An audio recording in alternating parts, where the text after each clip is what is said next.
이번 시간에는 차분과 미분에 대해서 이제 공부를 해보도록 해볼게요. 과연 차분과 미분은 어떤 차이가 있는지에 대해서 공부를 할 거고요. 우리가 이제 미분이라는 걸 공부하기 전에 이 차이를 좀 한번 언급을 하고 가는 게 좋을 것 같아서 학습 주제를 이렇게 잡아봤습니다. 보겠습니다. 먼저 기호의 표현 보도록 해볼게요. 이게 델타라고 읽어요. 요거를 델타 이렇게 읽는데요. 델타 x는 요거예요. 이제 변위를 선생님은 의미할 건데요. 나중 위치에서 처음 위치를 뺀 거예요.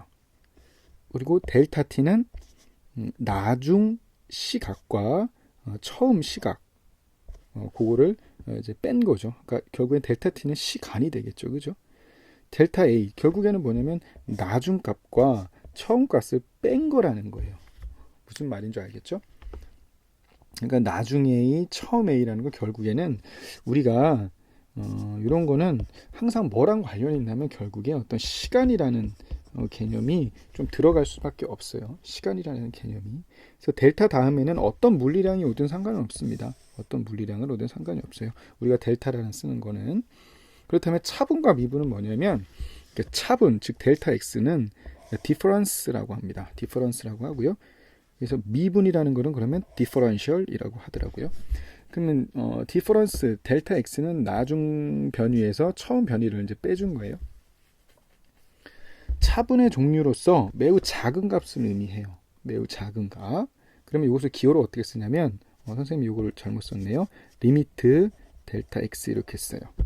그래서 델타 x가 한없이 0으로 갈 때 그 값을 차분 x라고 해요. 그러니까 디퍼런셜이라고 합니다. 디퍼런셜이라고 많이 읽어요.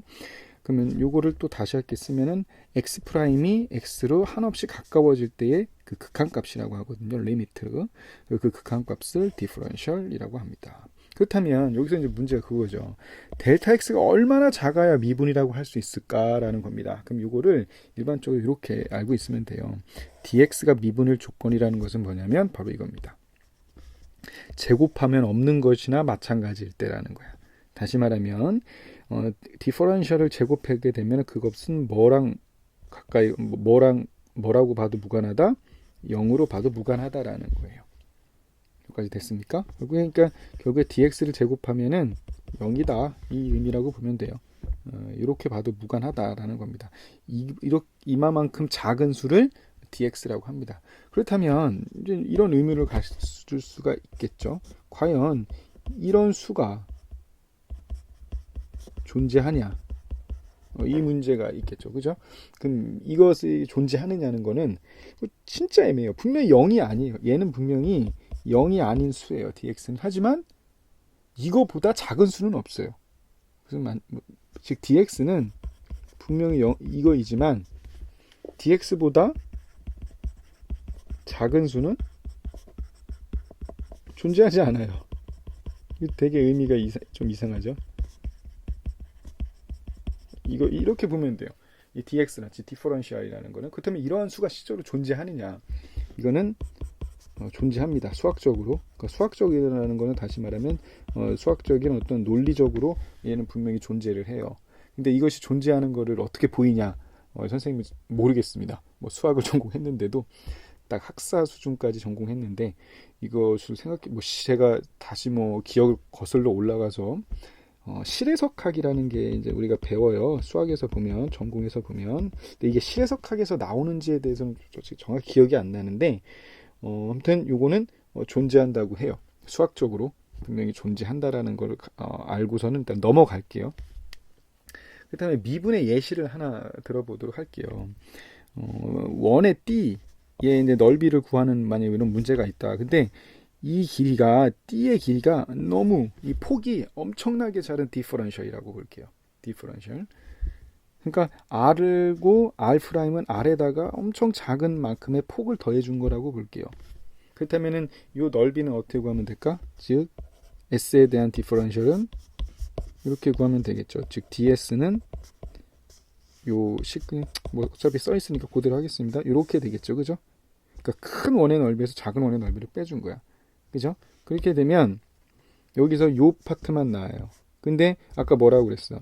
디퍼런셜 R에 대한 디퍼런셜은 제곱해주면 0으로 봐도 무관하다고 했기 때문에 결국에 S에 대한 디퍼런셜은 2파이 R dr이 된다는 거죠. 여기까지 됐습니까? 뭐 이런 식으로 풀어도 되고요. 아니면 이렇게 해도 돼요. 얘를 여기 이렇게 잘랐다고 볼게요. 잘라서 펴보면 얘는 이러한 띠로 봐도 무관하겠죠. 왜냐하면 dr이 엄청나게 작기 때문에. 그래서 얘는 세로의 길이가 dr이고 가로의 길이가 뭐라고 보면 될까요? 그쵸? 2파이 r이라고 봐도 무관하겠죠. 근데 이것에 대한 넓이가 얘잖아. 따라서 ds는 뭐가 됩니까? 2파이 r에 dr 이렇게 되겠죠. 뭐 이렇게 풀어도 상관이 없겠죠. 여기까지 됐습니까? 예. 그러면 두 번째 미분구하는 문제인데, 얘도 이거는 지워놓고 풀게요. 얘도 어떻게 풀면 될까?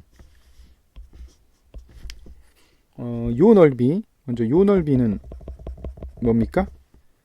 b에다가 요 전체 길이가 얼마가 돼? b 뭐가 됩니까? dx가 2배죠. 여기까지 됐죠? 그리고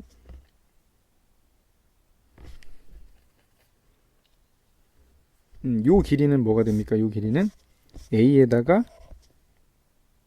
미안합니다. 이거 저 잘못했죠. 이거 미안해요. 여기 요것의 길이는 뭐가 될까? a 플러스 2dx일 거고요. 얘는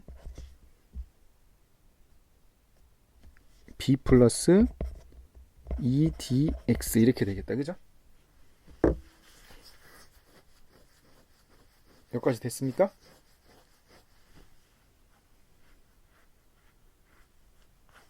그러면은 어떻게 돼? a의 길이에다가 dx 그러면은 이 넓이는 어떻게 될까? a에다가 dx 그러면은 넓이는 s에 대한 넓이 요 넓이 먼저 요 넓이를 구해주면 어떻게 될까요? 결국에 요 넓이는 뭐가 돼요? a 2dx 곱하기 dx네. 그죠? 여기까지 됐죠? 그리고 요 넓이는 뭐가 될까요? 요 넓이는 b 플러스 2dx 곱하기 dx 이렇게 될 거 아니야. 그럼 얘는 각각을 계산해주면 adx 플러스 2dx의 제곱 이렇게 될 거. 그러니까 결국 얘는 adx나 마찬가지가 될 거고요. 얘는 결국에 bdx가 되겠죠. 여기까지 됐죠? 예. 그렇다면은 결국에 따라서 총 넓이는 뭐가 될까요? 요 adx가 몇 개야? 2개가 있겠죠. 그렇죠? 플러스 bdx가 몇 개가 있어요? 2개가 있겠죠. 그러면 2의 a 플러스 b의 dx 이렇게 되겠다. 그죠? 여기까지 됐죠? 마찬가지로 오각형의 띠 넓이도 구해보면 얘는 어떻게 구하면 될까요? 이거를 dx라고 보면 뭐 요 길이 뭐 상관은 없는데 요 길이로 봐도 되고 뭐 a 플러스 2dx네. 그지? a 플러스 2dx 그러면 요 넓이를 구하면 되잖아. 요 넓이가 총 몇 개 있어요? 5개가 있잖아요. 그렇죠? 그럼 요 넓이는 뭐가 돼요? 요 넓이는 a 플러스 2dx 곱하기 dx가 되니까요. 이해해주면 adx가 되겠죠. 어차피 dx의 제곱이 0이 되니까. 따라서 쟤의 넓이는 요 adx 이렇게 되겠다. 5adx 그죠? 이런 식으로 접근하면 되겠죠. 이상으로 미분과 차분에 대한 문제풀이를 마치도록 하겠습니다.